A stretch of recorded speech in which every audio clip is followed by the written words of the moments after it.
Ma belle-fille a crié. Ce n'est pas ta maison. Elle voulait s'approprier la propriété et me chasser, mais j'ai vendu la maison rapidement par vengeance. Et ensuite, elle a reçu une autre surprise qui l'a laissée sous le choc. Je suis ravie que tu sois là. Reste jusqu'à la fin et dis-moi depuis quelle ville tu écoutes mon histoire. Je veux savoir jusqu'où elle est parvenue.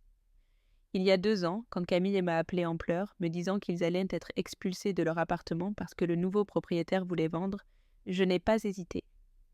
Bien sûr, venez, leur ai-je dit. Cette maison est grande. Il y a assez de place pour tout le monde. Étienne est mon fils cadet, et Léa et Hugo sont mes petits-enfants. La famille, c'est la famille. Je me souviens encore de leur arrivée, par un après-midi pluvieux d'octobre. Étienne déchargeait des cartons d'un camion de location, et Camille est restée plantée dans le couloir, regardant autour d'elle comme si elle évaluait une maison qu'elle envisageait d'acheter. Les enfants couraient dans les pièces, ravis d'avoir tant d'espace après avoir vécu à l'étroit dans un petit appartement de 2 pièces. « Maman, merci infiniment, » m'a dit Étienne, en m'enlaçant. Ce n'est que pour quelques mois, le temps de trouver quelque chose de bien. Camille a hoché la tête, mais j'ai remarqué qu'elle scrutait chaque meuble, l'agencement des lieux, la taille des pièces. Sur le moment, ça ne m'a pas semblé étrange. Je pensais qu'elle voulait simplement organiser ses affaires. Les premières semaines se sont déroulées calmement. Je leur ai cédé l'étage, où il y a 2 chambres et une petite salle de bain. Moi, je suis restée au rez-de-chaussée, dans ma chambre près de la cuisine. On ne parlait pas beaucoup. Étienne travaillait dans un garage automobile du matin jusqu'à tard le soir. Camille cherchait du travail car elle avait été licenciée d'une clinique dentaire. Et les enfants étaient à l'école. Mais au bout d'1 mois, les petits changements ont commencé. D'abord, Camille a déplacé les meubles du salon. « Ça te dérange, Claire ?» m'a-t-elle demandé alors qu'elle changeait déjà mon fauteuil, préféré de place, de la fenêtre au mur. C'est plus pratique pour les enfants quand ils font leurs devoirs. Je n'ai rien dit. Si c'était mieux pour eux, tant pis. Ce fauteuil était près de la fenêtre depuis 15 ans, depuis que mon mari l'y avait installé. Peut-être était-il temps de changer un peu. Puis, ma nappe préférée, celle que ma mère avait brodée, a disparu de la table de la cuisine. À sa place, il y avait un plastique brillant avec des motifs enfantins. « Les enfants se mangent d'ici », a expliqué Camille quand je lui ai posé la question prudemment. « Ils risquent de salir ta belle nappe. Mieux vaut la ranger pour qu'elle ne s'abîme pas. » Ils l'ont mise dans un placard, et je ne l'ai plus jamais revue. En hiver, Camille a trouvé un emploi de réceptionniste dans une clinique privée.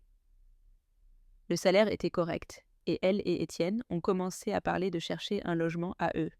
Mais l'hiver a passé, le printemps est arrivé, et peu à peu, on a cessé de parler de déménagement. À ce moment-là, beaucoup de choses avaient déjà changé dans la maison.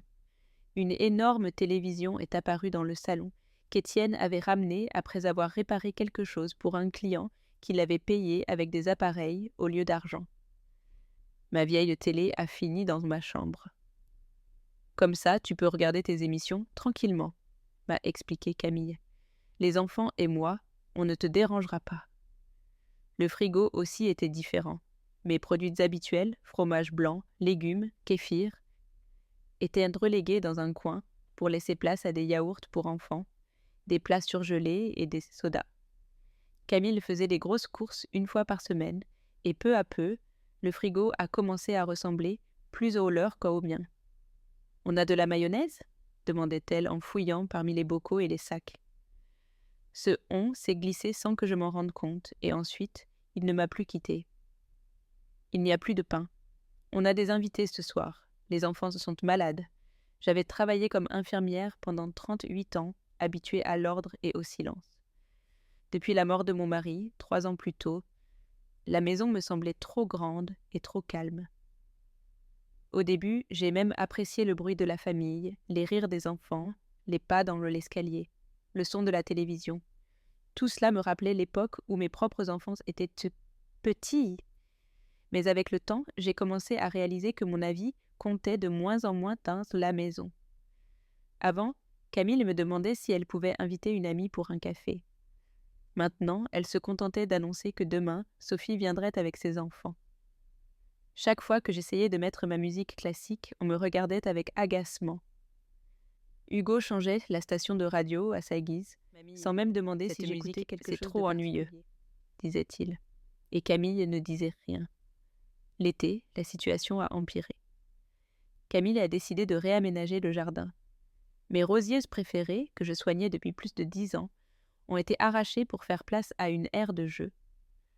Les enfants ont besoin d'un endroit pour jouer, m'a-t-elle dit quand j'ai découvert un tas d'arbustes jetés derrière l'abri de jardin. Tu peux replanter les rosiers ailleurs, mais il n'y avait pas d'autre endroit. À la place des fleurs, il y avait maintenant une balançoire et un bac à sable qu'Étienne avait construit avec des planches un week-end. À l'automne, j'avais compris que je vivais comme une invitée dans ma propre maison. Ma routine s'adaptait aux horaires de la famille, mes habitudes étaient traitées comme des manies de vieille qu'on pouvait ignorer.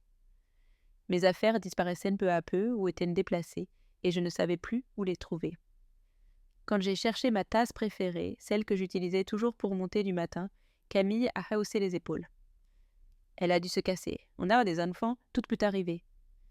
Mais la tasse n'était pas cassée. Je l'ai retrouvée une semaine plus tard, dans le coin, le plus reculé du placard de la cuisine. Derrière des pots.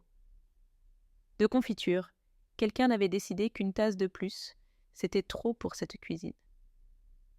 En hiver, la situation s'est devenue insupportable. Camille a commencé à faire des remarques sur l'état de la maison.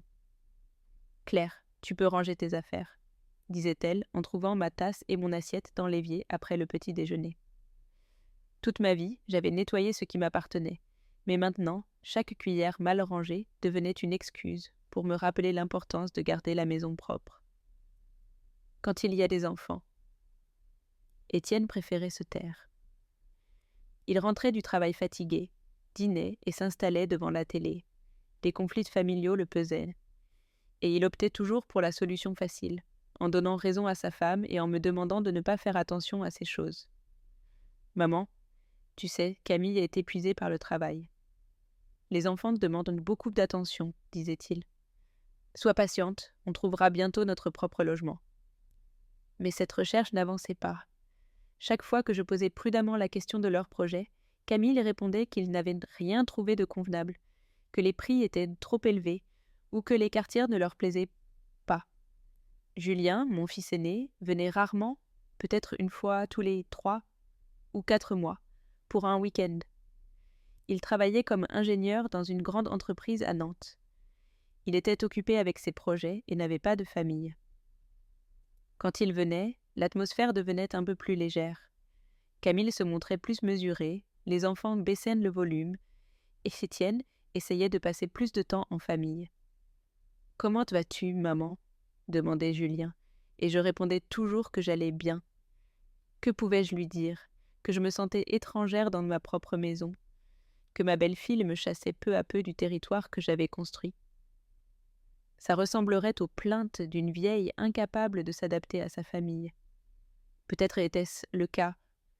Peut-être devenais-je trop exigeante, trop démodée.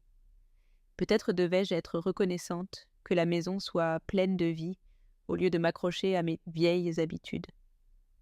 Mais la nuit, allongée dans ma chambre, en entendant les pas, les voix et les rires à l'étage, je savais que quelque chose n'allait pas. La maison qui était mon foyer, depuis plus de 20 ans, devenait étrangère, et je ne savais pas comment l'empêcher. Au printemps suivant, quelque chose en moi s'est brisé. Camille a cessé de demander la permission pour quoi que ce soit.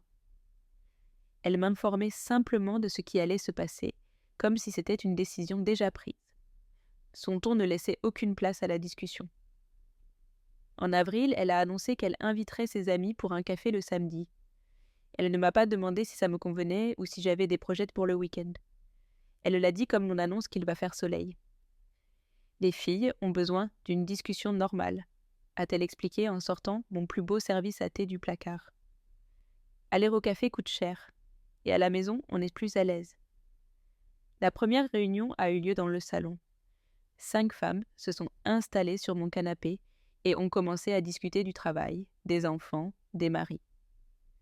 Elle riait fort, parlait encore plus fort. Je me suis enfermée dans ma chambre avec un livre, mais leur voix passait à travers la porte. « On a une maison si spacieuse, » a dit Camille. « Enfin, on peut te recevoir comme il faut. » J'ai entendu ce « on » encore une fois. Une semaine plus tard, ses amies sont revenues, et cette fois, elles ont pris non seulement le salon, quelque chose à manger, mais aussi l'une d'elles, une femme robuste aux cheveux teints, m'a regardée comme si j'envahissais l'espace des véritables propriétaires de la maison. « Sophie, je te présente Claire, la mère d'Étienne, » a dit Camille. « Claire, tu peux manger plus tard, on est en pleine conversation. » Je suis retournée dans ma chambre, l'estomac vide. Dans ma propre maison, on me demandait d'attendre pour dîner parce que les invités étaient plus importants. Peu à peu, ces réunions ne se limitaient plus au samedi. Les amis de Camille venaient en semaine, restaient pour dîner, parfois jusqu'à tard. La maison se remplissait de voix inconnues, d'odeurs de parfums étranges et du claquement des talons sur mon parquet. Mes timides tentatives d'exprimer ce que je ressentais se heurtaient à un mur d'incompréhension. « Claire, ne sois pas puérile, » me disait Camille. « Les gens ont besoin de se retrouver. Tu préférerais qu'on vive ici comme dans une prison ?» Étienne la soutenait toujours. « Maman, quel est le problème ?» demandait-il, surpris. Elles se sont réunies pour discuter. « Elles ne te font rien, mais elles me faisaient quelque chose. Elles me dérangeaient parce que je ne pouvais plus regarder la télévision tranquillement dans le salon à cause des inconnus qui se promenaient partout. Elles me dérangeaient parce que le frigo était vide après leur départ. N'avaient-elles pas honte de se servir des encas ? Elles me dérangeaient parce que je me sentais comme une intruse dans ma propre vie. » En mai, tout a empiré. Camille a commencé à commenter mon comportement dans la maison. « Claire, tu peux baisser la musique ?» m'a-t-elle dit un jour, alors que j'écoutais de la musique classique dans ma chambre. Les enfants doivent faire leurs devoirs. La musique était plus basse que la télévision du salon. Mais pour Camille, tout son que je faisais était une gêne pour la vie familiale. Et autre chose, a-t-elle ajouté, tu peux éviter de laisser tes médicaments sur la table de la cuisine. Les enfants pourraient les prendre par erreur. Mes médicaments pour la tension étaient dans une petite boîte près de la salière. C'était plus facile pour moi de me rappeler de les prendre avec les repas. Mais pour Camille, c'était un risque pour les enfants, qui avaient déjà 12 et 9 ans. D'ailleurs, ce serait bien que tu ranges tes affaires. Notre maison doit être en ordre. Notre maison, pas la mienne. Pas la maison où elle vivait temporairement depuis 2 ans, mais la nôtre. Ces remarques se faisaient plus mal quand les enfants étaient là. Léa et Hugo s'étaient habitués à ce que leur mère réprimande leur grand-mère. Ça faisait partie du quotidien. Parfois, ils répétaient même ces phrases. « Maman dit que tu ne peux pas laisser de vaisselle sale dans l'évier, » disait Hugo, si je n'avais pas eu le temps de laver mes couverts. « Mamie, pourquoi ta chambre sent le vieux ?» demandait Léa, et dans sa voix, on sentait qu'elle répétait des mots qui n'étaient pas les siens. Ils ne me voyaient plus comme la grande-mère qui les gâtait et prenait soin d'eux. J'étais devenue une sorte de tante qui vivait dans leur maison, et qui parfois les gênait. En juin, Camille a décidé de changer l'organisation de la lessive. « Claire, il faut qu'on s'organise, » m'a-t-elle dit un jour alors que je portais un panier de linge sale dans la salle de bain. « Tu fais tes lessives le lundi et le jeudi. On s'occupe du reste de la semaine. Sinon, c'est le bazar. » La machine à laver était à moi. Je l'avais achetée avec ce qui me restait de ma retraite. Mais maintenant, je devais demander la permission pour l'utiliser. « Et autre chose, » a-t-elle ajouté. « Ne fais pas de petites lessives, ce n'est pas économique. Mieux vaut attendre d'avoir plus de linge. » Moi, qui avais toujours lavé quand c'était nécessaire, je devais maintenant suivre des règles pour utiliser mes propres appareils dans ma propre maison. Parler à Étienne était inutile. Mon fils rentrait fatigué du travail et ne voulait que du calme. Les disputes familiales l'agaçaient. « Maman, pourquoi tu fais tant d'histoires ?» disait-il. « Camille a raison, il faut de l'ordre, surtout maintenant qu'on vit tous ensemble. »« Étienne, c'est ma maison, » répondais-je à voix basse. Et qu'est-ce qu'il me disait ? « On est une famille, c'est mal que la maison soit pleine de vie. » Je me souviens que je me plaignais toujours du silence, de la solitude après la mort de papa. Et s'il avait raison, je me plaignais de ce calme, de cette solitude. Mais je n'avais jamais imaginé que vivre en famille signifierait perdre totalement le contrôle de mon espace. Maman, tu devrais être heureuse que tes petits-enfants grandissent près de toi, insistait Étienne. Beaucoup de grandes mères donneraient toutes pour ça. Et toi, tu es toujours mécontente. Mes petits-enfants s'étaient bien là. Mais le lien avec eux savait changer. Avant, quand ils venaient en visite, qui leur permettait des choses que leurs parents interdisaient, qui leur achetaient des bonbons et gardaient leurs secrets. Maintenant, j'étais juste une partie du quotidien, et pas la plus importante. Ils ne venaient vers moi que lorsqu'ils avaient besoin de quelque chose, pour demander de l'argent pour une glace ou chercher quelque chose qu'ils ne trouvaient pas. « Mamie, donne-moi 10 €, demandait Hugo sans quitter son téléphone des yeux. « Mamie, où est-ce maman ?» demandait Léa quand elle avait besoin de quelque chose. Il n'y avait plus de discussions privées, de promenades ensemble, ni d'histoires avant de dormir. J'étais devenue le personnel de service dans la maison où grandissaient mes petits-enfants. L'été, Camille s'est sentie complètement maîtresse de la maison. Elle a commencé à inviter non seulement ses amis, mais aussi des collègues de travail, des voisins avec leurs enfants, et même des cousins éloignés. Aujourd'hui, ma sœur vient avec sa famille, annonçait-elle sans me demander si j'avais des projets. Ils dormiront dans le salon. Mon salon est devenu un lieu de passage. On y dînait, on y regardait des films, les enfants y jouaient et les invités y dormaient. Je ne pouvais plus y entrer sans frapper, au cas où quelqu'un se changerait ou se reposerait. En août, un incident a clairement montré quelle était ma place. J'ai invité mon amie de toujours, Élise, à déjeuner. On ne s'était pas vu depuis des mois, et on voulait discuter, se remémorer le passé. Mais Camille a mal réagi. « Claire, aujourd'hui, c'est ménage, a-t-elle dit. Tu aurais dû me prévenir. Les enfants ont l'habitude de se reposer dans le salon après l'école. » Mais Élise est déjà en route, ai-je répondu, nerveuse. On s'est mises d'accord hier. Eh bien, restez dans la cuisine, a concédé Camille. Mais pas longtemps. Élise est arrivée et nous sommes assises dans la cuisine comme 2 employés autorisés à prendre un thé en cachette. Camille faisait beaucoup de bruit avec l'aspirateur dans le salon. Les enfants avaient de la télévision à fond et on ne pouvait pas parler tranquillement. « Il y a quelque chose qui ne va pas ici, » a dit Élise en partant plus tôt que prévu. Et moi, je ne savais pas quoi répondre. Expliquer que je ne pouvais pas recevoir une amie dans mon propre salon, que pour ma belle-fille, mes projets valaient moins que le repos des enfants. Après cet incident, j'ai compris qu'il était temps de changer quelque chose, mais je ne savais pas quoi. Septembre est arrivé avec la pluie et le froid. On a allumé le chauffage, et je sentais qu'un autre hiver long s'annonçait, enveloppé dans cette atmosphère étrange de tension et de silence gênant. C'est alors que j'ai décidé d'organiser une petite réunion pour prendre le thé avec mes amis. Cela faisait longtemps qu'on ne s'était pas vus et je voulais une conversation normale dans une ambiance détendue.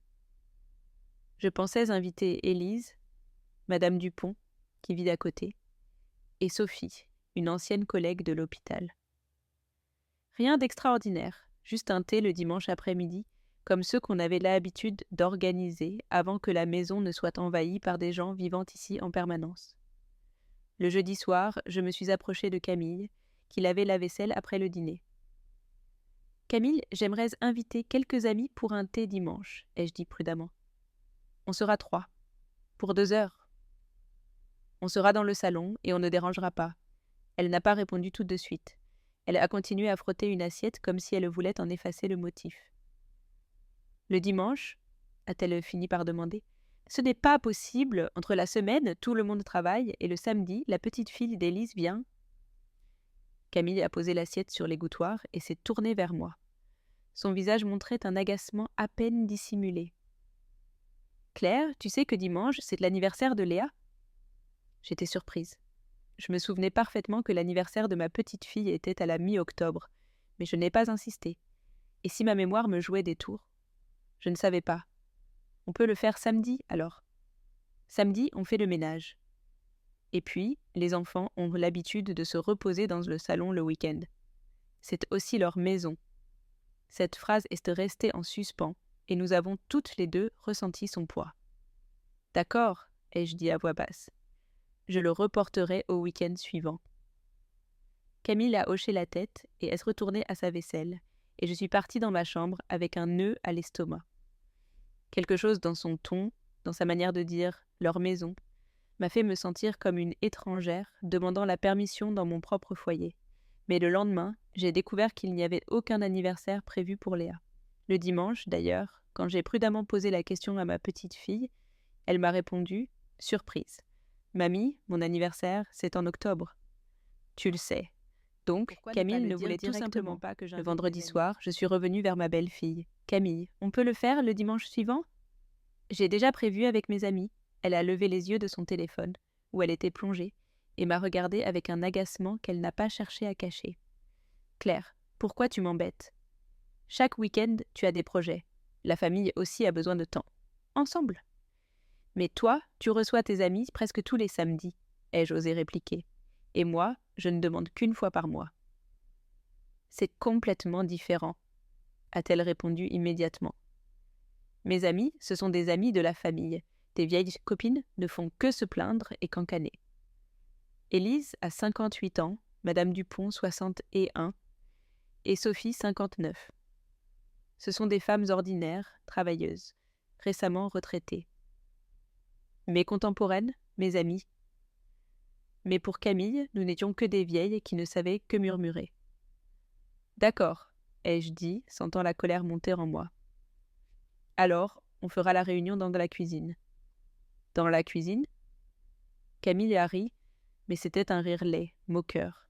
« Claire, quel genre de garderie est-ce que c'est ? 4 femmes dans une petite cuisine à boire du thé dans des verres ?» Elle avait raison, la cuisine était petite.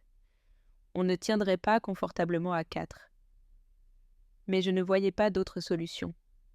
Le samedi matin, en nettoyant le salon, j'ai entendu Camille parler au téléphone avec son amie Sophie. « Viens demain, ne t'inquiète pas, disait-elle. Amène les enfants, les nôtres pourront jouer ensemble. On va bien s'amuser, on discutera. » Donc, Camille avait aussi prévu d'utiliser le salon le dimanche, et qu'elle le savait parfaitement quand elle m'a refusé. Le samedi après-midi, j'ai essayé de parler à Étienne. « Fils, je peux inviter mes amis demain ? On promet d'être discrète et de ne déranger personne. » Étienne était affalé sur le canapé, regardant un match de foot sans quitter l'écran des yeux. « Maman, parle avec Camille, c'est une affaire de femme, » a-t-il marmonné. J'ai parlé avec elle, mais elle trouve toujours une excuse pour dire non. Eh bien, c'est ce qu'il y a une raison. On vit tous dans la même maison. Il faut penser aux autres. La même maison. Pour mon fils, mon foyer était aussi un espace partagé où mon opinion valait autant que celle des autres, voire moins. Le dimanche matin, je me suis levée tôt, j'ai préparé un gâteau et dressé la table dans la cuisine. Mes amis devaient arriver à 14 heures. À 13 heures, Stranit. Élise m'a appelé. « Claire, on sera dans le salon, n'est-ce pas ?» Sophie a mal au dos, elle ne sera pas à l'aise sur ces chaises dures. Je lui ai promis que je m'en occuperais, et je suis partie chercher Camille. Je l'ai trouvée dans la salle de bain, en train de se vernir les ongles. « Camille, on peut utiliser le salon, finalement. » Sophie a des problèmes de dos et la cuisine sera inconfortable. Camille ne m'a même pas regardée. Elle continuait d'appliquer son vernis avec un calme agaçant. « Non, on ne peut pas. Je t'ai dit que Sophie vient avec ses enfants. On va utiliser le salon. Mais ils ne sont pas encore là, ai-je dit, confuse. On pourrait peut-être y être avant leur arrivée. »« Claire, » a dit Camille, me regardant enfin comme si j'étais une enfant agaçante. « Je ne veux pas que toute la maison sente ton parfum de vieille dame.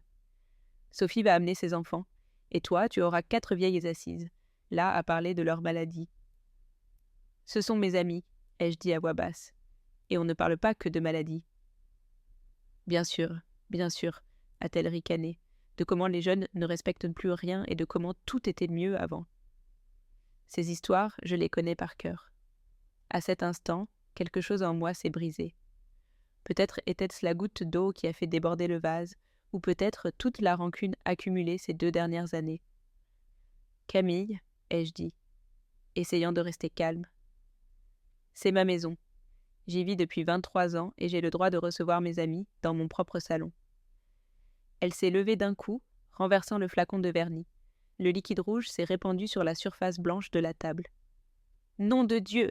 a-t-elle crié en attrapant des serviettes. « Tu vois ce qui arrive quand tu viens avec tes exigences ? » « Désolée, ce n'était pas mon intention. Tais-toi !» a-t-elle explosé. Sa voix est devenue aiguë, pleine de fureur. « J'en ai marre de toi et de tes amis. Chaque semaine, c'est la même chose. Que je veux faire ci, que je veux faire ça. Toujours un problème, je n'en peux plus. » Elle nettoyait le vernis, mais la tache s'étendait. « On vit ici, tu comprends ? On vit d'ici. On a des enfants, on a notre vie, nos projets. Et toi, tu viens toujours avec tes caprices. » « Ce ne sont pas des caprices, ai-je essayé d'expliquer. Je veux juste voir mes amis de temps en temps. »« Voir tes amis, » a répété Camille, moqueuse. La femme à l'autre bout du fil était aimable à son bureau. J'ai noté l'adresse et l'heure, et j'ai caché le papier au fond de mon portefeuille. Toute la journée de vendredi, j'étais nerveuse, inventant des excuses au cas où quelqu'un de la famille me demanderait où j'allais. Mais personne n'a posé de questions. Camille était occupée avec son travail et les enfants, et Étienne au garage à réparer une voiture. Personne n'a semblé remarquer que je m'absentais quelques heures. L'agence se trouvait dans un petit bureau au 2e étage d'un centre d'affaires à Rennes. Une femme d'une 40aine d'années m'a accueillie, se présentant comme Sophie Martin. « Parlez-moi de votre maison », a-t-elle dit en me faisant d'asseoir face à son bureau. Je lui ai décrit la maison, 2 étages, 4 chambres, 2 salles de bain, un salon, une cuisine et un petit jardin construit dans les années 80. Elle était en bon état. Tous les services fonctionnaient. « C'est un quartier calme, » ai-je dit. « Il y a une école et un arrêt de bus à proximité, et en transport public, on est au centre en 15 minutes. » Sophie a pris des notes et m'a posé quelques questions pour clarifier les détails. Puis elle a sorti une calculatrice et a fait des comptes. « L'estimation préliminaire est entre 120 000 et 140 000 euros, » a-t-elle dit. « On pourra vous donner un chiffre plus précis après une inspection. Cela me semblait énorme. Mon mari et moi avions acheté cette maison pour 28 000 euros. Même à l'époque, nous avions l'impression de nous engager dans une hypothèque impossible à payer. Combien de temps faut-il pour vendre une maison comme celle-ci ? Ai-je demandé. Avec le bon prix, entre 1 et 3 mois. Mais en ce moment, le marché est très actif. Ça pourrait être plus rapide. J'ai demandé des informations sur ce qu'on pouvait acheter avec cet argent.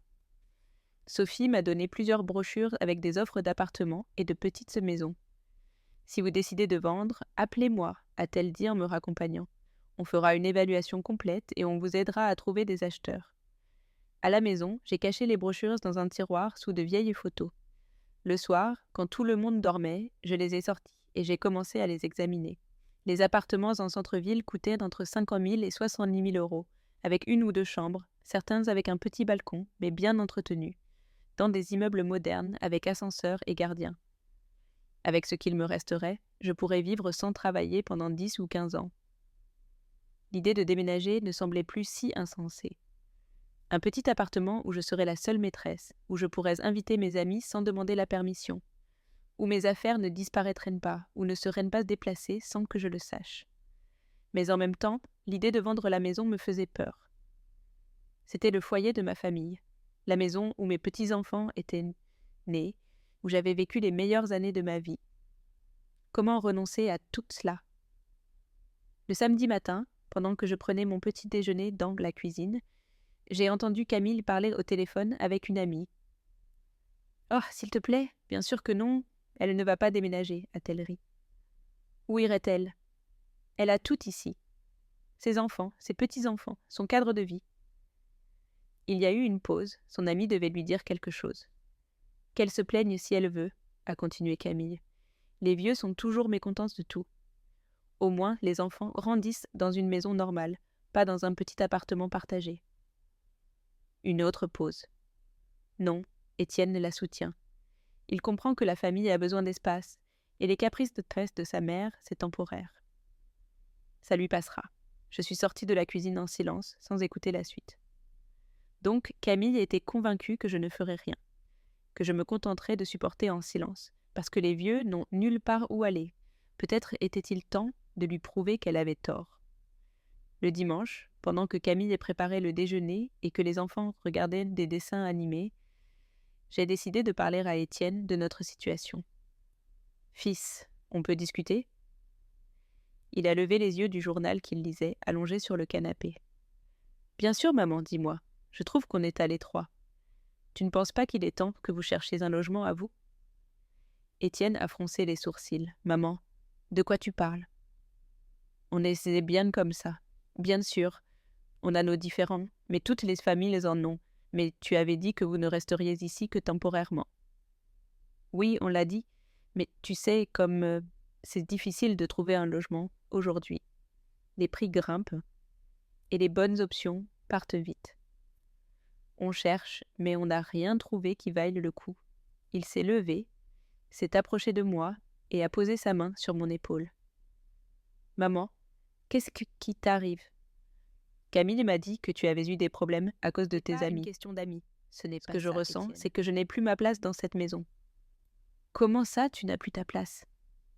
a-t-il demandé, visiblement déconcerté. « Tu es notre mère, la grand-mère des enfants. On t'aime, on te respecte. » « Et Camille, alors ?»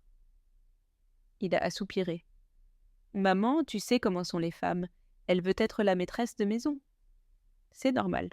Toi aussi, tu étais jeune. Tu te souviens comme c'était important d'avoir ton propre nid ? » Je m'en souvenais, mais à l'époque, nous construisions notre foyer, pas celui de quelqu'un d'autre. « Sois patiente, m'a-t-il demandé. On va trouver quelque chose et on déménagera. En attendant, vivons en paix. » Cette nuit-là, sans le vouloir, j'ai entendu Camille parler avec son mari dans leur chambre. La porte était entr'ouverte et tout s'entendait clairement. « Étienne, je pense que ta mère a besoin d'aide professionnelle, » a dit Camille. « Quel genre d'aide ? Eh bien, psychologique ou médicale. » Elle devient bizarre. D'abord, elle exige le salon pour recevoir ses amis, ensuite elle dit qu'on doit déménager. Peut-être des signes de démence. Démence. J'étais si bouleversée que je pouvais à peine respirer. « Arrête d'inventer, » a répondu Étienne. « Maman va bien, elle est juste habituée à vivre seule. » Peut-être qu'elle serait vraiment mieux dans un endroit spécialisé, a continué Camille. Là-bas, ils ont des soins médicaux, ils côtoient des gens de leur âge, ils sont surveillés en permanence. De quoi tu parles ? Quel genre d'endroit ? Eh bien, une résidence pour seniors, une maison de retraite. Maintenant, il y en a des très belles, comme des sanatoriums. Les gens y sont heureux, ils ne souffrent pas de solitude. Camille, c'est ma mère. C'est une femme en bonne santé, juste un peu vieille école. Étienne réfléchit. Les enfants grandissent. Ils ont besoin de plus d'espace. Léa va bientôt avoir 13 ans. Elle devrait avoir sa propre chambre. On est tous entassés dans une seule pièce. Mais la maison est grande. Grande, oui, mais pas extensible. Ta mère a la meilleure chambre au rez-de-chaussée. Nous, on est tous coincés à l'étage. On est jeunes, on a toute la vie devant nous. Il y a eu une pause.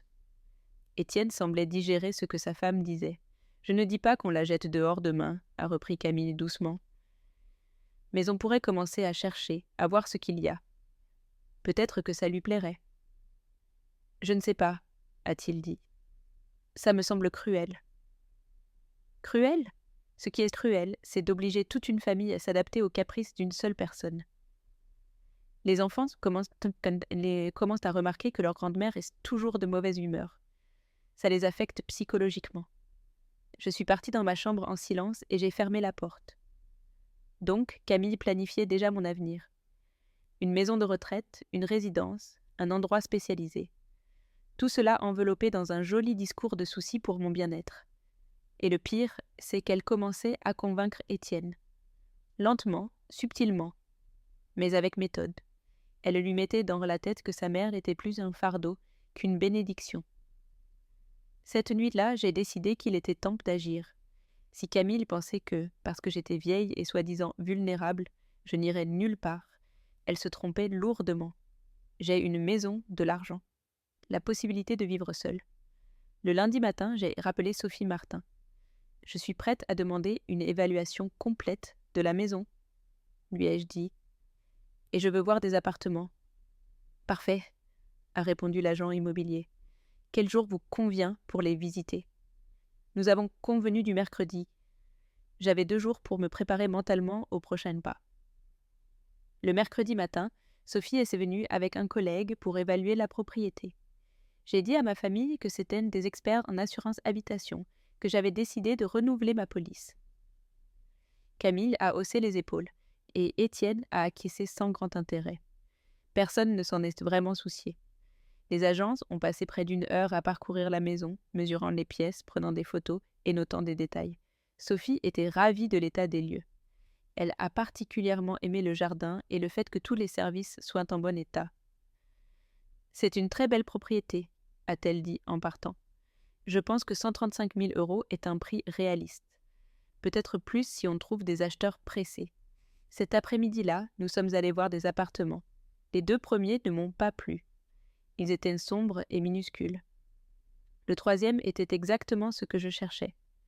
Un appartement de 2 pièces au 4e étage d'un immeuble des années 90, lumineux, avec de grandes fenêtres donnant sur le parc de la ville. La cuisine était petite mais fonctionnelle.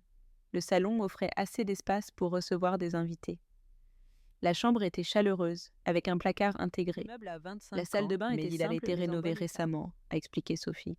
Les tuyauteries et le câblage ont été refaits, et la façade a été isolée. Il y a un gardien à l'entrée, une aire de jeu dans la cour et un parking. Le prix était de 62 000 €, presque la moitié de la valeur estimée de ma maison. Le quartier était agréable, à une demi-heure à pied du centre, avec une clinique et des commerces à proximité. La propriétaire vend en urgence car elle déménage dans une autre ville, a commenté Sophie. Si on conclut rapidement, elle pourrait baisser à 60 000 €. Je me suis imaginé vivre dans cet appartement. Mon service à thé sur la table de la cuisine, mes livres rangés sur les étagères du salon, mes fleurs décorant le rebord de la fenêtre. Personne ne déplacerait les meubles sans me demander. Personne ne me dirait que je ne peux pas inviter mes amis. Ça me plaît, ai-je dit, mais je dois d'abord vendre ma maison. Je comprends. Appelez-moi quand vous serez décidé. Le jeudi après-midi, Sophie m'a appelée à l'improviste. « Claire, j'ai une nouvelle excitante », a-t-elle dit avec enthousiasme. « Nous avons trouvé un acheteur pour votre maison, alors qu'elle n'est même pas encore en vente. Je sais, mais nous avons une base de données de clients qui cherchent une maison dans votre quartier. C'est une jeune famille, le mari travaille dans une banque, la femme est enseignante. Ils ont 2 enfants scolarisés. Ils cherchent une maison avec jardin depuis longtemps et la vôtre leur semble idéale. » Mon cœur s'est mis à battre plus fort. Et le prix ? Ils sont prêts à payer 130 000 €, mais à condition que la vente se fasse rapidement. Ils ont l'argent en liquide, sans prêt ni paiement échelonné. Ils veulent conclure en moins d'1 mois, 130 000 € en liquide dans 1 mois. Cela suffirait pour l'appartement et il me resterait de quoi vivre confortablement. Ils veulent voir la maison ? Ai-je demandé, la voix tremblante. Bien sûr, demain après-midi ou ce week-end. J'ai pensé à ma famille. Demain, c'est vendredi. Étienne rentre tôt, tout comme les enfants. Camille fait généralement le grand ménage le vendredi. Ce serait mieux le week-end, quand je pourrais trouver une excuse pour que tout le monde sorte. Samedi matin, vers 11 heures, parfait. Ils seront ravis. J'ai raccroché et je suis restée assise sur mon lit, essayant d'assimiler tout ça. Tout allait si vite que j'avais la tête qui tournait. Il y a à peine 1 semaine, j'envisageais de vendre, et maintenant, il y avait des acheteurs réels avec une offre concrète. Le vendredi, j'étais nerveuse et distraite. J'ai renversé du sucre au petit déjeuner, oublié d'éteindre la radio dans ma chambre et demandé 2 fois à Léa comment allait l'école. Heureusement, ma famille a mis ça sur le compte de mon âge et de ma mauvaise humeur. Le soir, alors que nous étions tous réunis dans la cuisine pour dîner, j'ai annoncé « Demain matin, je vais chez Élise. Elle est malade, je vais rester avec elle et l'aider un peu. »« Tu vas rentrer tard ?» a demandé Camille en servant des pommes de terre aux enfants. « Je ne sais pas. Peut-être jusqu'à midi. Ça dépend de comment elle se sent. »« D'accord, » a acquiescé ma belle-fille. On se débrouillera ici. Étienne n'a pas levé les yeux de son assiette, et les enfants ne se sont pas intéressés à mes plans. Ça n'importait à personne. Le samedi, je me suis levée tôt et j'ai rangé la maison. J'ai nettoyé le salon, ramassé les jouets des enfants qui traînaient partout et plié les couvertures sur le canapé. Je voulais que la maison soit impeccable. À 10h30, je suis sortie, disant que j'allais voir une amie malade. En réalité, j'ai juste marché dans les rues voisines, et à 11h, je suis revenue. Il y avait une voiture inconnue devant le portail. Sophie m'attendait avec un jeune couple.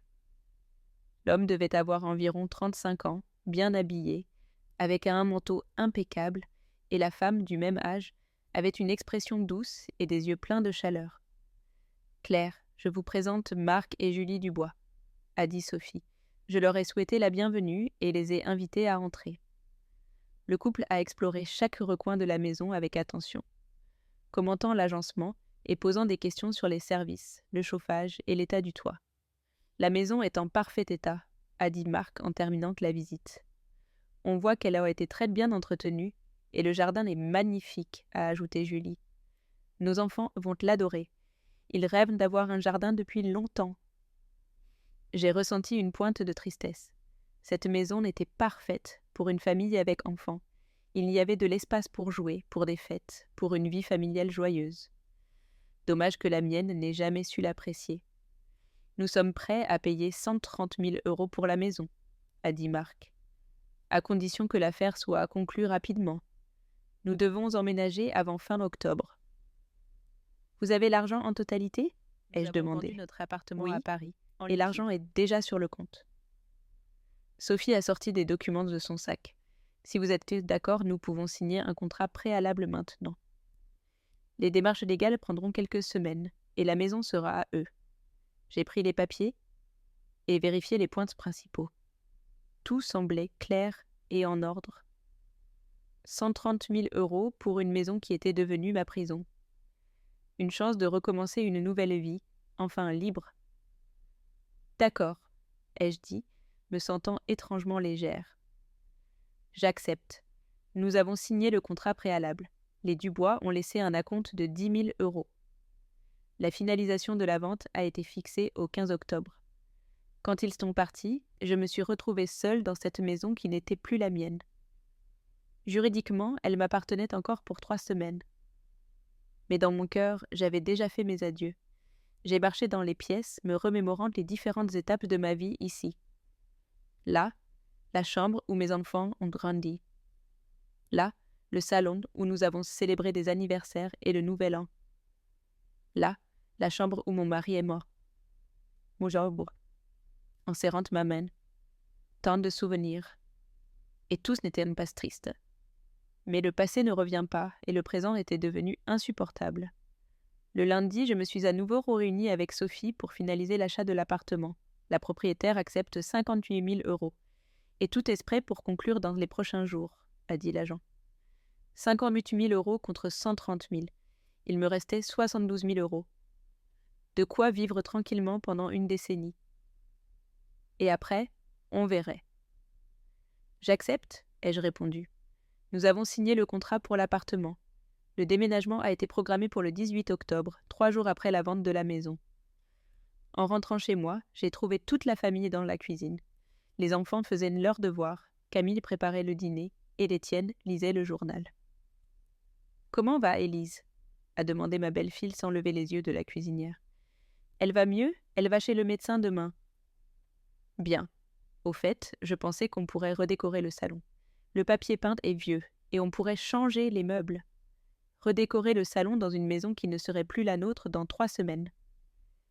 Je me demandais ce que dirait Camille quand elle apprendrait la vérité. « Ne vous pressez pas pour la décoration, ai-je dit prudemment. Peut-être qu'on devrait d'abord vérifier nos finances. »« Qu'est-ce qu'il y a à vérifier ?» a-t-elle demandé, surprise. « Étienne gagne bien, et moi aussi je travaille. C'est notre maison. On peut en faire ce qu'on veut. Notre maison. » Comme elle se trompait. Les jours suivants, je me suis préparée en secret. J'ai commencé à trier mes affaires, décidant ce que j'emporterais dans le nouvel appartement et ce que je laisserais. Il y avait beaucoup à abandonner. L'appartement était déjà meublé, et ce que j'avais suffirait pour l'essentiel. Le plus difficile a été de choisir quoi faire des photos de famille, des documents et des souvenirs, les albums des enfants, leurs dessins, leur bricolage de maternelle, leurs diplômes scolaires. Tout cela me rappelait les moments heureux où nous étions encore une vraie famille. Finalement, j'ai pris les photos et les documents qui contiennent le plus pour moi, et j'ai décidé de laisser le reste. Qu'Étienne s'occupe seul de l'histoire familiale.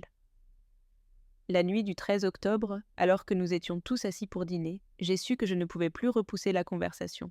Après-demain, la vente de la maison serait finalisée et personne dans la famille n'était au courant. « J'ai quelque chose à vous dire », ai-je tenté de dire calmement. « Quelle nouvelle » a demandé Étienne, sans quitter son assiette des yeux. « J'ai vendu la maison. » La fourchette de Camille lui a échappé des mains et a heurté son assiette. Étienne s'est figé, un morceau de pain à mi-chemin de sa bouche. Les enfants ont arrêté de mâcher et m'ont fixé. « Comment ça, tu l'as vendu » a demandé Camille d'une voix basse. « Comme je l'ai dit, la vente se finalise après-demain. Les nouveaux propriétaires emménagent la semaine prochaine. » Le silence est tombé comme une chape de plomb. On entendait la pendule du mur et le bourdonnement du frigo. « Maman, c'est une blague » a fini par dire Étienne. « Non, ce n'est pas une blague. J'ai tous les papiers, vous pouvez les voir si vous voulez. » Le silence dans la cuisine après mes mots était assourdissant. Je voyais l'information pénétrer lentement dans l'esprit de chacun autour de la table. Camille a été la première à réagir. « Tu ne peux pas vendre la maison » a-t-elle dit lentement, comme si elle parlait à quelqu'un qui ne comprenait pas bien. « Si, je peux » ai-je répondu calmement. « La maison est à moi. J'ai tous les droits de la vendre. » Camille s'est levée d'un bond, renversant sa chaise. « C'est impossible » a-t-elle crié. « Tu n'as pas le droit de nous jeter dehors. On a des enfants. Je ne jette personne dehors. Vous avez le temps de trouver un autre endroit ?»« Quel temps ?» a hurlé Camille, sa voix montant en puissance. « Tu dis que la vente est après-demain. Les nouveaux propriétaires emménagent la semaine prochaine. Ça veut dire qu'on a 10 jours. » Étienne est enfin sorti de son état de choc. « Maman, comment est-ce possible ? Pourquoi tu ne nous as rien dit avant ? » On n'était pas au courant, on n'était pas préparés. J'ai essayé de vous parler plusieurs fois, de vous dire qu'il était temps de déménager, leur ai-je rappelé. Mais vous trouviez toujours des excuses. Mais pas comme ça, a exclamé Étienne. Tu ne pouvais pas nous lâcher ça comme ça. D'un coup, Léa et Hugo regardaient les adultes, hypnotisés. Hugo semblait effrayé. Léa, confuse. « Mamie, où est-ce qu'on va vivre ?» a demandé ma petite fille à voix basse. Avant que je puisse répondre, Camille a explosé à nouveau. « On ne va vivre nulle part, parce que mamie est folle, a-t-elle crié. Les gens normaux ne font pas ça. Camille, ne crie pas sur les enfants, ai-je demandé. Ne me dis pas ce que je dois faire. Elle était furieuse. Ses mains tremblaient. Tu as détruit notre famille, tu as jeté tes propres petits-enfants à la rue. Je ne jette personne à la rue, je vends la maison qui m'appartient. Tu appartiens, a ricané Camille. Et nous, on est quoi? Des étrangers? On vit ici depuis 2 ans, on s'était installés. Les enfants étaient habitués. Étienne s'est levé et s'est approché de moi. Maman, s'il te plaît, explique-moi pourquoi tu as décidé ça. Qu'est-ce qui se passe? On est une famille. J'ai regardé mon fils, cet homme bon, gentil, qui n'a jamais su se défendre et qui maintenant ne pouvait même pas protéger sa mère. Étienne, souviens-toi de ce que ta femme m'a crié la semaine dernière. Elle a dit que ce n'était pas ma maison. Elle ne le pensait pas, a-t-il dit. Si, elle le pensait. Elle a aussi dit que je n'avais pas le droit d'imposer des règles dans une maison où nous étions tous égaux. Soudain, Camille s'est tue. Elle se souvenait probablement de cette conversation. Alors, j'ai continué. Si cette maison n'est pas la mienne, à quoi me sert-elle?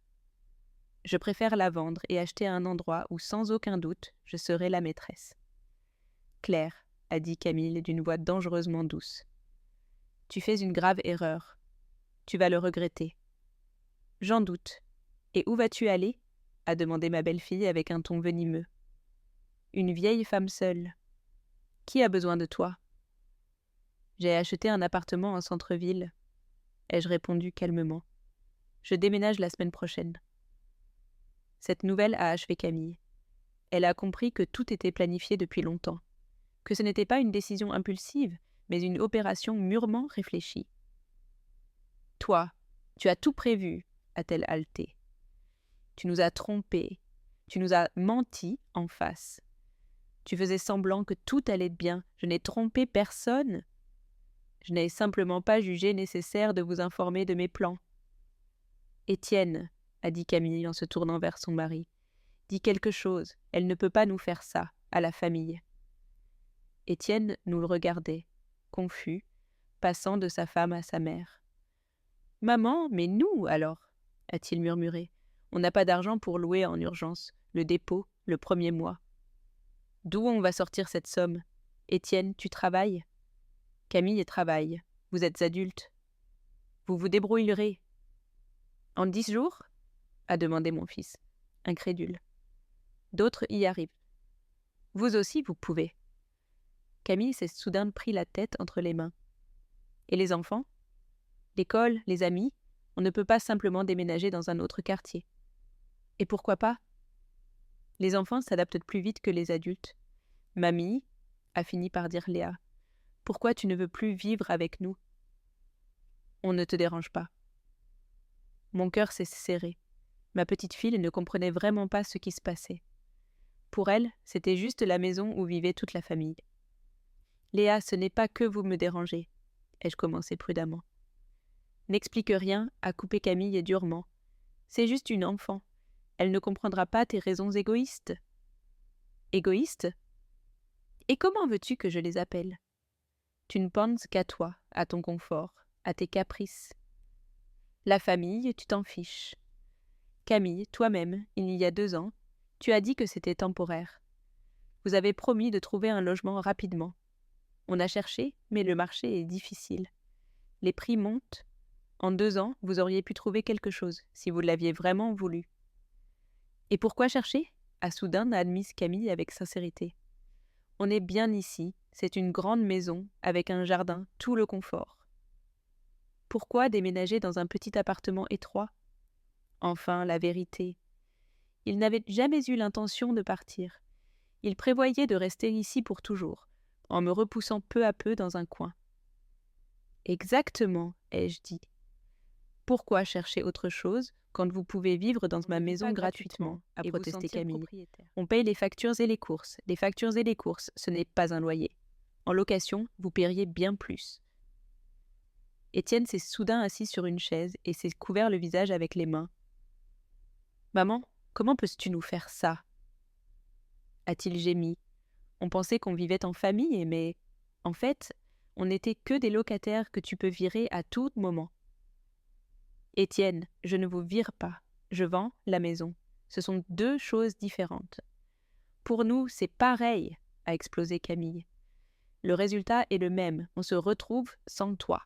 Vous avez de l'argent. Vous pouvez louer un appartement. Quel argent ? A ri Camille avec amertume. On n'a pas épargné pour déménager. On pensait rester ici pour toujours.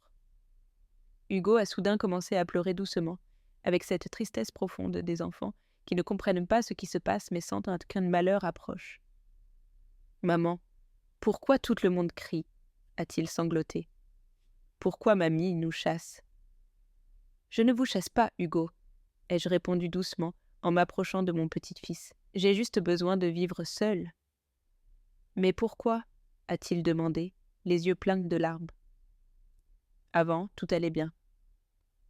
Comment expliquer à un enfant de 9 ans que les adultes ne s'entendent parfois pas, que sa mère a fait de ma vie un enfer, que je ne supporte plus l'humiliation dans ma propre maison ? Parfois, il vaut mieux que les adultes vivent séparés, lui ai-je dit. Ça ne veut pas dire qu'on a cessé de s'aimer. Ne mens pas au petit, a lancé Camille, cinglante. Si tu nous aimais, tu ne serais pas si cruelle. Cruelle ? Et comment m'as-tu traité ces 2 dernières années ? Tu ne m'as pas laissé inviter mes amis. Tu m'as critiqué dans ma propre maison. Tu as prévu de m'envoyer dans un foyer ? Étienne a relevé la tête. Quel foyer ? De quoi tu parles ? Demanda ta femme. Récemment, elle m'a suggéré de chercher une institution spécialisée. Camille a blêmi. Je pensais juste à ton bien-être. Mon bien-être ? Ou comment te débarrasser de la vieille ? C'est vrai, maman ? A demandé Étienne, la regardant sérieusement. Camille n'a pas répondu, mais son visage parlait pour elle. Je n'arrive pas à y croire, a murmuré Étienne. Maman, j'ai tellement honte. Tu n'as pas à avoir honte, Étienne. Ce n'est pas ta faute si ta femme me voyait comme un obstacle à votre bonheur. Mais j'aurais dû m'en rendre compte. J'aurais dû te protéger. C'est trop tard pour ça, a coupé Camille, tranchante. Maintenant, il faut décider quoi faire. Elle s'est approchée de moi, le visage dur et déterminé. Claire, c'est la dernière fois que je te le demande. Tu peux annuler la vente ?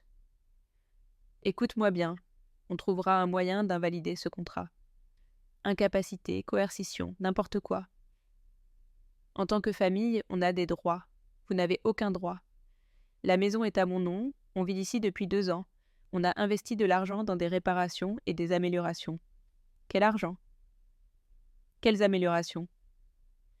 Étienne a construit des étagères dans la chambre du bébé. J'ai acheté de nouveaux rideaux. Des étagères et des rideaux, ce ne sont pas des investissements majeurs. Camille a compris qu'elle n'avait pas d'arguments légaux. Alors, elle a tenté le chantage émotionnel. « Très bien, » a-t-elle dit avec une tristesse exagérée. « Jette-nous dehors. » Mais souviens-toi de ça. Tu as détruit une famille. Les enfants se rappelleront que leur grand-mère les a chassés de chez eux. Étienne se souviendra que sa mère l'a trahi quand il avait le plus besoin d'elle. « Camille, assez !» a dit Étienne, épuisé. « Maman a raison. On est resté trop longtemps. » Sa femme l'a regardé avec suspicion. « Tu es de son côté ? » Je ne suis du côté de personne. Je comprends juste que si maman a pris cette décision, c'est qu'on l'a poussée à bout. Poussée à bout, et maintenant, c'est une sainte ? A ricané Camille. C'est sa maison. Elle l'est, et elle le restera jusqu'à demain. Elle a le droit de vivre comme elle veut. Camille a réalisé que son mari ne la soutiendrait pas dans cette dispute. Alors, elle a joué sa dernière carte. « Très bien, » a-t-elle dit d'une voix glaciale. « Comme tu veux, Claire. Mais écoute-moi bien. Après ça, c'est fini entre nous. Tu ne reverras plus jamais tes petits-enfants. On partira vivre dans une autre ville, et on disparaîtra de ta vie pour toujours. » Le coup était dur. Ne plus voir Léa et Hugo. Ne pas savoir comment ils grandiraient, ne pas faire partie de leur vie. Mais ensuite, j'ai pensé, suis-je vraiment dans leur vie maintenant ?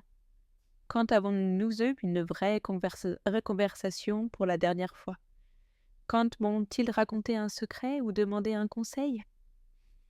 Camille m'avait déjà presque complètement écartée de mes petits-enfants. « Fais ce que tu veux, ai-je répondu calmement. Ma belle-fille ne s'attendait pas à cette réaction. Elle pensait sûrement que sa menace fonctionnerait. Alors, tes petits-enfants ne contentent pas pour toi continuer à supporter les humiliations pour eux. Maman, a commencé Étienne. Assez, l'a interrompu Camille. La discussion est terminée. Si ta mère a choisi d'être égoïste, qu'elle en assume les conséquences. Elle s'est dirigée vers les enfants. Léa, Hugo, on monte. On doit faire nos valises. Mais maman, a commencé Léa. Pas de mais. Mamie a décidé qu'elle n'a pas besoin de nous. Ça veut dire qu'on vivra sans elle. Les enfants ont suivi leur mère sans protester. À la porte, Léa s'est retournée et m'a regardée avec tristesse. « Mamie, c'est vrai que tu ne veux plus nous voir ?» Léa, tu vas me manquer. Ai-je répondu sincèrement. Mais parfois, les adultes doivent prendre des décisions difficiles. Ma petite fille a hoché la tête et est partie. Il ne restait plus qu'Étienne et moi dans la cuisine. « Maman, » a dit mon fils à voix basse, « je suis désolée, je n'ai pas pu te protéger de tout ça. Étienne, ce n'est pas ta faute. Tu étais coincé entre 2 fronts. » Mais je savais que Camille pouvait être trop dure parfois. J'aurais dû intervenir. C'est trop tard pour penser à ça. Décide plutôt ce que tu vas faire maintenant. Mon fils a soupiré lourdement. Demain, je commence à chercher un endroit à louer. Peut-être que je trouverai quelque chose de pas trop cher. Tu y arriveras. Rennes n'est pas une ville si chère. » Nous sommes restés silencieux. Dehors, il faisait déjà nuit. La cuisine semblait calme et triste. « Maman, on se reverra après ton déménagement ?»« Bien sûr, » ai-je répondu, bien que je n'en sois pas certaine. « Tu y es, mon fils. Tu ne peux pas partir si loin. » Étienne a souri faiblement et est monté dans sa chambre. Je suis restée seule dans la cuisine, entourée d'un dîner froid et d'espoir brisé. Le matin du 14 octobre, la maison s'est réveillée dans une atmosphère pesante. Personne n'a pris le petit déjeuner ensemble. J'ai bu un thé dans ma chambre. Étienne a mangé quelque chose rapidement et est parti au travail. Camille a préparé les enfants pour l'école sans dire un mot. On n'entendait presque pas une voix, juste le strict nécessaire.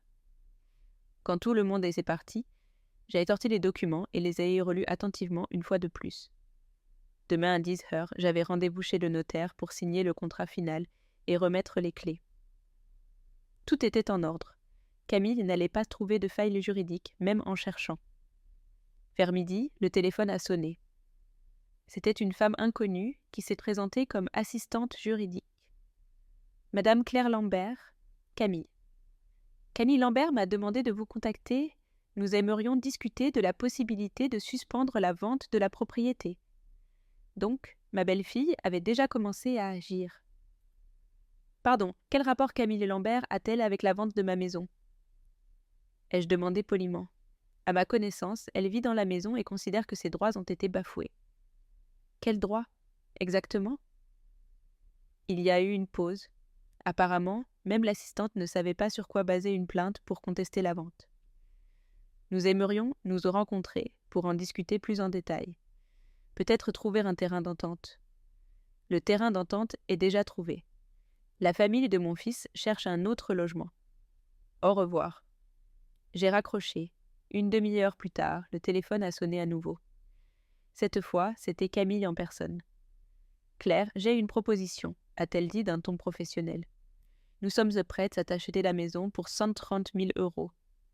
Pas tout d'un coup, bien sûr. On peut faire un plan de paiement ou une hypothèque. » Camille, la maison est déjà vendue. Demain, on signe les papiers. Tu peux s'annuler la vente. Tu payes une pénalité et tu nous la vends. Je ne peux pas. Et je ne veux pas. Alors, on va te poursuivre. Sur quelle base ? Sur le fait que tu n'es pas dans ton état normal. Personne de sain d'esprit ne jette sa famille à la rue. J'ai ri. Je n'ai pas pu m'en empêcher. Camille, essaye de prouver que je ne suis pas dans mon état normal. J'ai travaillé comme infirmière jusqu'à ma retraite. J'ai une excellente mémoire. J'ai rempli tous les papiers correctement. J'ai communiqué avec les acheteurs de manière appropriée. Quel juge dira que je ne suis pas compétente ? On trouvera un moyen, a-t-elle répondu, furieuse, avant de raccrocher. Le soir, Étienne est rentré du travail, le visage fatigué et inquiet. Pendant le dîner, il nous a dit qu'il avait passé la journée à appeler des agences et à consulter des annonces de location. Il n'y a pas beaucoup d'options intéressantes, a-t-il commenté. Certains endroits sont hors de prix, d'autres sont dans des quartiers dangereux, et certains propriétaires refusent de louer à des familles avec enfants. Tu trouveras quelque chose, lui ai-je dit. On trouvera, mais pas en un jour. Et le temps se presse. Camille n'a rien dit, mais je voyais qu'elle serrait les poings de rage contenus. Toute l'après-midi, elle avait écrit dans son carnet, fait des calculs, Le lendemain matin, appelé quelqu'un, jour de la vente négocié, finale, on ne sait quoi. Camille a fait une dernière tentative pour arrêter la transaction. À 8h30, alors que je me préparais pour aller chez le notaire, la sonnette a retenti. À la porte, un homme d'âge moyen en costume de bureau. « Vous êtes Claire Lambert ? » « Je suis Monsieur Durand, l'avocat de votre belle-fille. Oui, je vous écoute. » Ma cliente considère que la vente de la maison a été organisée sans prendre en compte les intérêts des résidences actuelles. Nous insistons pour que la vente soit suspendue jusqu'à ce que toutes les circonstances soient clarifiées. Et moi, j'insiste pour que vous quittiez ma propriété, ai-je répondu calmement. Votre cliente n'a aucun droit sur ma maison. Selon le code de la famille, la maison appartient à la personne dont le nom figure sur les documents. Et ce nom, C'est le mien. Au revoir. J'ai fermé la porte et je suis partie directement chez le notaire. Tout s'est déroulé sans problème. Les Dubois sont arrivés avec une mallette pleine d'argent. J'ai signé tous les papiers et le notaire les a validés. La maison est officiellement devenue la propriété de ses nouveaux propriétaires. Quand pensez-vous emménager ? Ai-je demandé à Julie.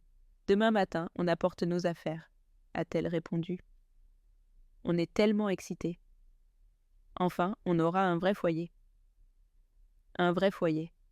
Comme ces mots résonnaient fort.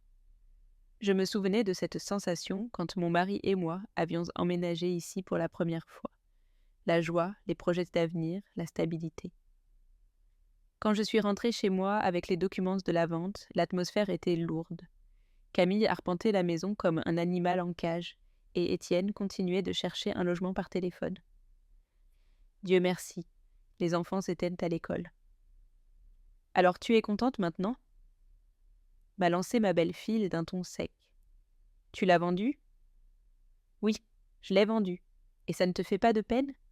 Ni pour les enfants, ni pour ton fils ? » ?»« Si, ça me fait de la peine. Mais pas assez pour continuer à supporter tes affronts pendant des années. » Camille s'est effondrée sur le canapé et s'est mise à pleurer. Pas de manière théâtrale, mais avec un chagrin sincère, amer. « Et maintenant, qu'est-ce qu'on va faire ?» sanglotait-elle. « Où est-ce qu'on va aller ?» On n'a rien. Étienne s'est approché d'elle et l'a enlacée. « On trouvera quelque chose, lui a-t-il dit. Épuisé. Au moins pour un temps. Mais les enfants devront changer d'école, perdre leurs amis. Les enfants s'adaptent. » En regardant cette scène, j'ai ressenti un mélange étrange de pitié et de soulagement. J'avais de la peine pour mon fils, qui payait pour les erreurs de sa femme. J'avais de la peine pour mes petits-enfants, qui ne comprenaient pas pourquoi leur monde s'écroulait, mais le soulagement était plus fort. Demain, je serai libre. Le soir, nous avons commencé à faire les cartons. Camille allait et venait, rangeant des affaires dans des boîtes et des valises. Les enfants s'aidaient sans vraiment comprendre ce qui se passait. Léa s'est approchée de moi plusieurs fois, avec des questions. « Mamie, pourquoi on part ?»« Parce que j'ai besoin de vivre seule. »« Et on ne viendra plus te voir ?»« Si, vous viendrez, mais vous vivrez ailleurs. » Mais dans la voix de ma petite fille, il y avait du doute. Elle sentait que quelque chose s'était brisé pour toujours. Étienne a trouvé un logement temporaire. Un petit appartement de 3 pièces en périphérie de la ville. C'était cher et détroit, mais il n'avait pas d'autre option. « Je l'ai loué pour 1 mois, a-t-il dit. D'ici là, on trouvera mieux. Il nous a fallu toute la nuit pour emballer. En 2 ans, ils avaient accumulé une montagne de choses. Jouets, vêtements, livres, vaisselle, appareils. Tout devait être trié, emballé, décider quoi emporter ou laisser.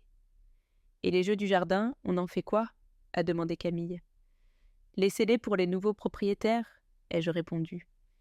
Ils ont aussi des enfants. Et mes roses ? Mes roses préférées. Je suis restée silencieuse. Quelles roses ? Elle les avait arrachées il y a 1 an. Le matin du 16 octobre, la maison était vide. Étienne a loué une camionnette et a emporté leurs affaires dans l'appartement loué. Camille a gardé espoir jusqu'à la dernière minute que je changerais d'avis. « Claire, c'est ta dernière chance, » a-t-elle dit, debout dans le couloir avec une valise à la main. « On peut tout oublier et recommencer. » Je n'ai pas répondu. On ne peut pas. Alors, c'est fini. Fini. Étienne m'a enlacée pour me dire au revoir. « Maman, pardonne-moi pour tout. Je regrette qu'on n'ait pas pu vivre en paix. » Étienne, ce n'est pas ta faute. Tu es un bon fils. Tu as juste été dans une situation compliquée. On se reverra ? Bien sûr. Tu sauras où me trouver. Les enfants se sont dit au revoir en silence. Léa m'a enlacée et a murmuré. « Mamie, tu vas beaucoup me manquer. »« Toi aussi, tu vas me manquer, » ai-je répondu sincèrement.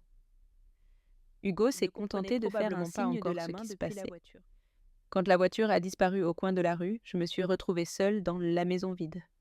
C'était une sensation étrange. Ni soulagement, ni tristesse. Juste un vide. Une heure plus tard, les Dubois sont arrivés avec une camionnette pleine de leurs affaires. Une nouvelle vie commençait dans cette maison, et la mienne s'y terminait. J'ai parcouru les pièces vides, me remémorant des souvenirs. Ici, la chambre où mes enfants ont grandi.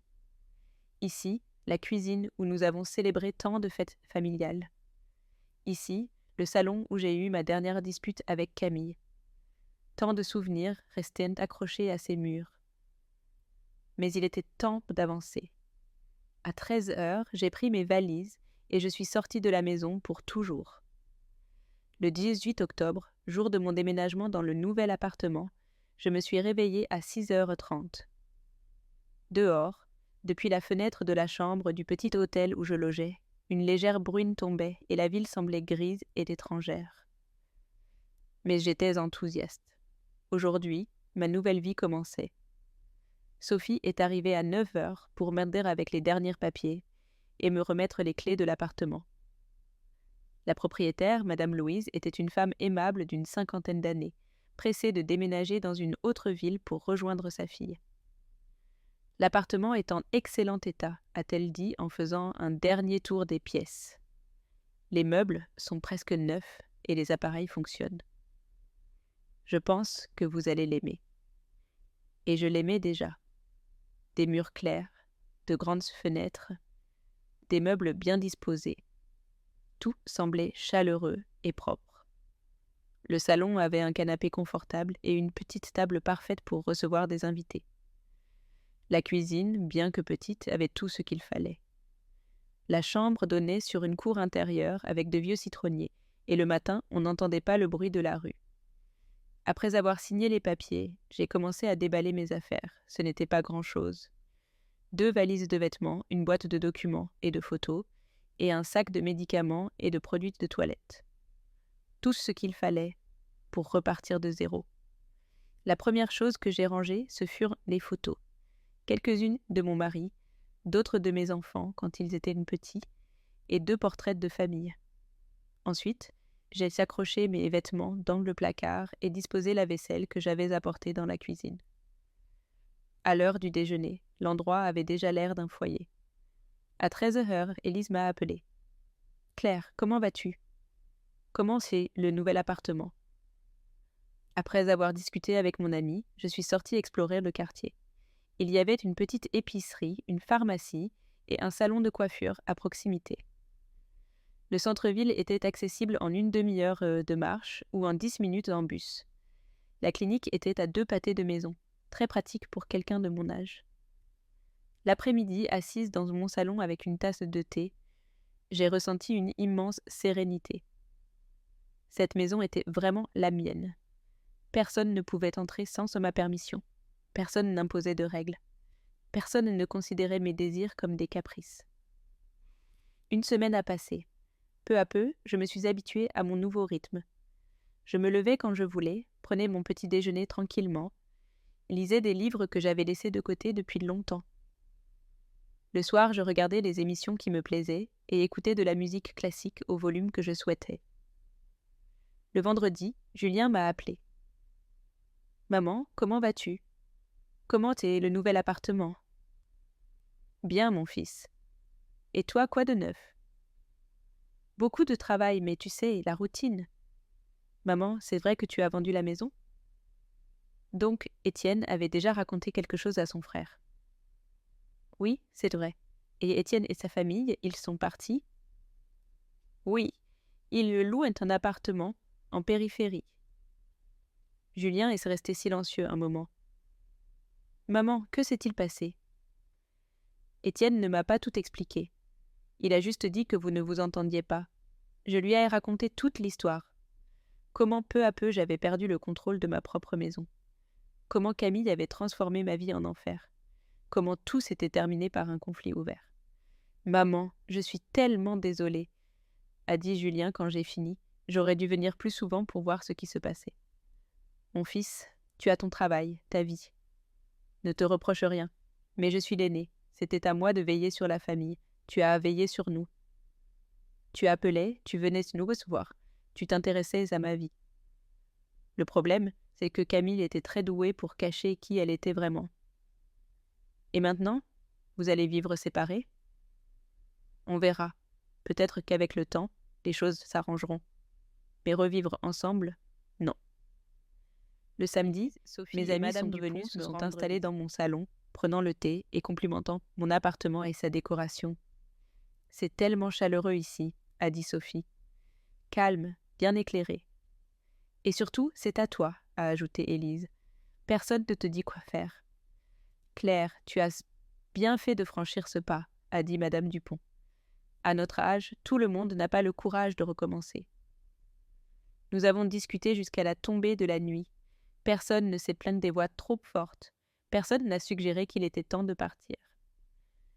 Je me suis sentie comme une véritable hôtesse, capable de recevoir des invités quand je le voulais, aussi longtemps que je le souhaitais. Le dimanche soir, Julie Dubois, la nouvelle propriétaire de mon ancienne maison, m'a appelée à l'improviste. « Claire, désolée de vous déranger.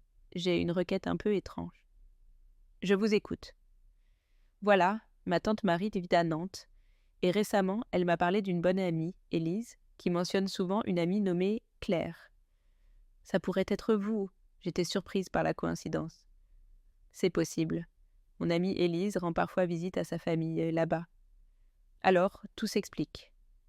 Ma tante Marie parle de vous en termes élogieux.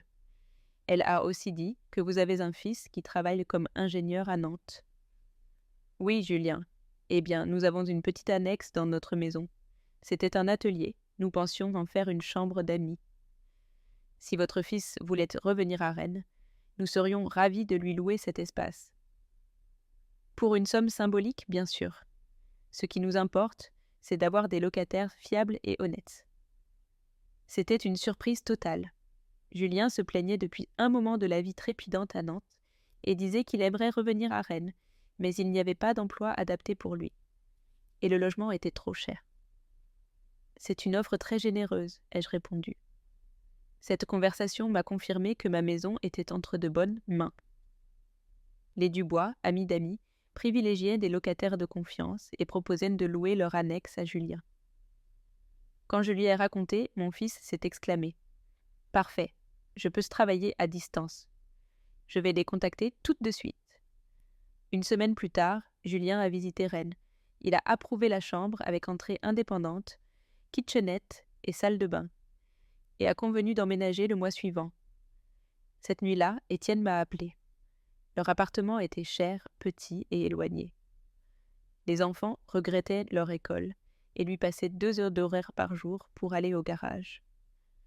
Je lui ai suggéré de chercher un emploi dans une région où la vie serait moins chère, peut-être près de l'endroit où Julien travaillait. Entre excuses, nous avons convenu qu'il pourrait me rendre visite avec les enfants quand il le souhaiterait. Début novembre, Julien vivait à 15 minutes de mon nouvel appartement. Les Dubois l'aidaient avec la connexion Internet et partageaient du pain fraîchement baked. Leurs enfants étaient polis et respectueux. À la mi-novembre, j'ai pris soin de mon amie Élise, malade de la grippe. Une fois rétablie, elle a organisé un goûter dans mon salon, rempli de rires, et j'ai compris à quel point il était précieux d'avoir mon propre espace. Camille a appris que la gentillesse n'est pas une faiblesse, Étienne, qu'il faut protéger ceux qu'on aime. Et moi, j'ai retrouvé la paix et l'indépendance. Un petit appartement, rien qu'à moi, et la liberté de vivre comme bon me semble. Cette histoire est basée sur des faits réels. Les noms et les lieux ont été modifiés pour protéger l'identité des personnes concernées. C'est l'histoire d'une mère qui a sacrifié toute sa vie pour ses enfants et petits-enfants, pour être finalement méprisée, utilisée et abandonnée. Mais quand elle n'avait plus rien à perdre, elle s'est relevée et a vécu pour elle-même. Nous ne la racontons pas pour juger, mais pour inviter ceux qui l'écoutent à réfléchir. Combien de mères souffrent en silence dans leur propre foyer? Maintenant, j'ai une curiosité à ton sujet, toi qui écoutes mon histoire. Que ferais-tu à ma place? As-tu vécu quelque chose de similaire?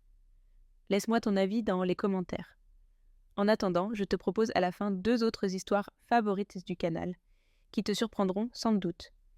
Merci d'être resté jusqu'ici.